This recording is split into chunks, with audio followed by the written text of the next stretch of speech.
Audience générale du pape François, catéchèse au retour de son voyage en Mongolie. Je suis rentré de Mongolie.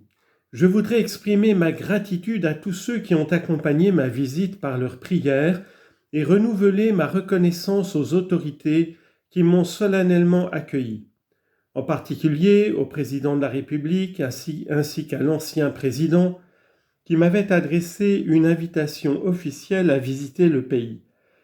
Je repense avec joie à l'Église locale et au peuple mongol, un peuple noble et sage, qui m'a manifesté tant de cordialité et d'affection. Aujourd'hui, je souhaiterais vous plonger au cœur de ce voyage.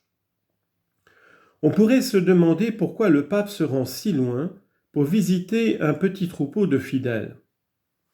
Parce que c'est précisément là, loin des projecteurs, que l'on trouve souvent les signes de la présence de Dieu, qui ne regarde pas les apparences mais le cœur, comme nous l'avons entendu dans le passage du prophète Samuel.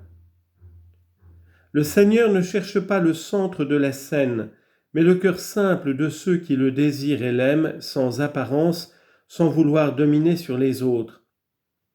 Et j'ai eu la grâce de rencontrer en Mongolie une église humble et une église joyeuse qui est dans le cœur de Dieu. Et je peux vous témoigner sa joie de s'être trouvé pour quelques jours aussi au centre de l'église. Cette communauté a une histoire touchante. Elle est née par la grâce de Dieu du zèle apostolique sur lequel nous réfléchissons en ce moment, de quelques missionnaires qui, passionnés par l'Évangile, se sont rendus, il y a environ 30 ans, dans un pays qu'ils ne connaissaient pas. Ils en ont appris la langue, qui n'est pas facile, et bien qu'issus de nations différentes, ils ont créé une communauté unie et véritablement catholique. C'est d'ailleurs le sens du mot catholique qui signifie universel. Mais il ne s'agit pas d'une universalité qui homologue, mais d'une universalité qui inculture, c'est une universalité qui s'inculture. C'est cela la catholicité, une universalité incarnée, inculturée, qui saisit le bien là où elle vit et qui sert les personnes avec lesquelles elle vit.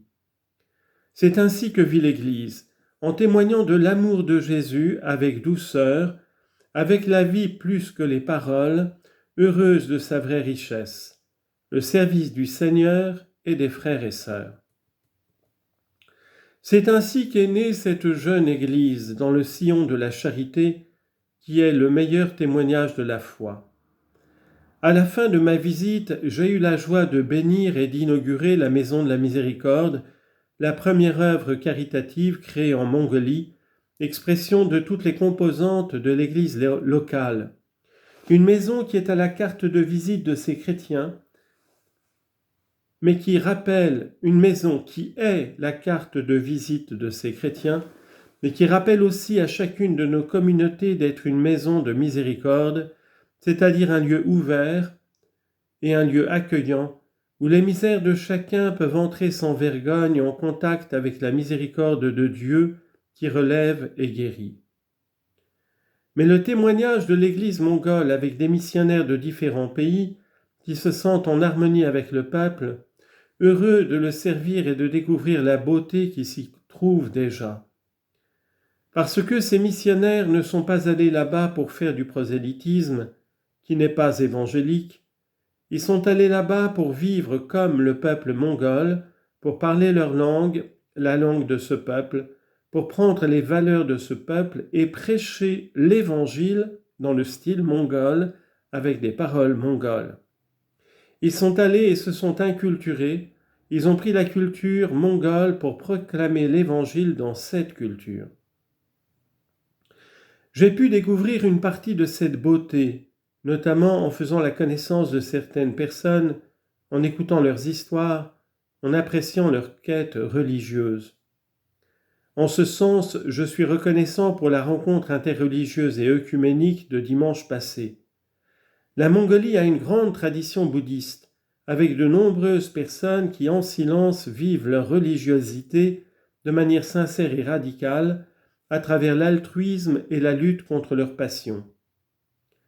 Pensons à tant de graines de bien qui, de manière cachée, font germer le jardin du monde, alors qu'habituellement nous n'entendons que le bruit des arbres qui tombent. Le scandale plaît aux gens, même à nous. Mais regardez cette barbarie, un arbre qui tombe, le bruit qu'il a fait. Mais tu ne vois donc pas la forêt grandir tous les jours? Parce que la croissance se fait dans le silence, il est décisif d'être capable de discerner et de reconnaître le bien. Au lieu de cela, bien souvent, nous n'apprécions les autres que dans la mesure où ils correspondent à nos idées. Nous devons plutôt voir ce bien. C'est pour cela qu'il est important, comme le fait le peuple mongol, de regarder vers le haut, vers la lumière du bien. Seulement ainsi, en parlant de la reconnaissance du bien, on construit l'avenir commun. Ce n'est qu'en valorisant l'autre qu'on l'aide à s'améliorer. Je suis allé au cœur de l'Asie et cela m'a fait du bien. Cela fait du bien d'entrer en dialogue avec ce grand continent, d'en saisir les messages, d'en connaître la sagesse, la façon de regarder les choses, d'étreindre le temps et l'espace. Cela m'a fait du bien de rencontrer le peuple mongol qui conserve ses racines et ses traditions, respecte les personnes âgées et vit en harmonie avec l'environnement. C'est un peuple qui scrute le ciel et sent la respiration de la création. En pensant aux étendues illimitées et silencieuses de la Mongolie, laissons-nous stimuler par le besoin d'élargir les frontières de notre regard, s'il vous plaît, élargir les frontières, regarder loin et haut, regarder et ne pas tomber prisonnier de la petitesse, élargir les frontières de notre regard, afin qu'il voie le bien qu'il y a chez les autres et soit capable de dilater les propres horizons, et également dilater son propre cœur pour comprendre, pour être proche de chaque personne et de chaque civilisation.